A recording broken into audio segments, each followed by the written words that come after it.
नाशिकमध्ये रामकुंड परिसरात रंगपंचमी दरम्यान हुल्लडबाजी झालेली आहे। हुल्लडबाजी करणाऱ्यांवर गुन्हा दाखल करण्याची मागणी होतीये।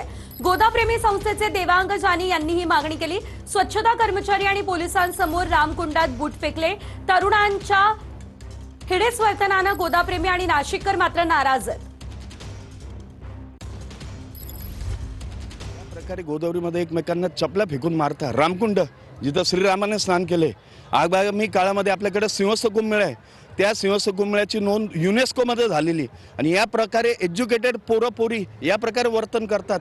लाज वाटली पाहिजे। त्यांच्या घरांच्या आईबापांनी काही संस्कार वगैरे दिले का नाही। आणि काल विशेष म्हणजे महिला दिन होता आणि महिला दिनी या प्रकारे तुम्ही नदीचा अपमान करता, अवमान करता, ते पोलिसांच्या साक्षीने, सुरक्षा रक्षकांच्या साक्षीने।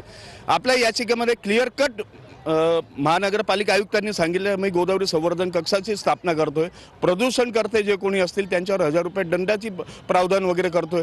तर काल अख्खी यंत्रणा समक्ष हा प्रकार घडलेला आहे। याच्यामध्ये नाशिक महानगरपालिका आयुक्तांनी कॉग्निझन्स घेतला पाहिजे, पुढाकार घेतला पाहिजे।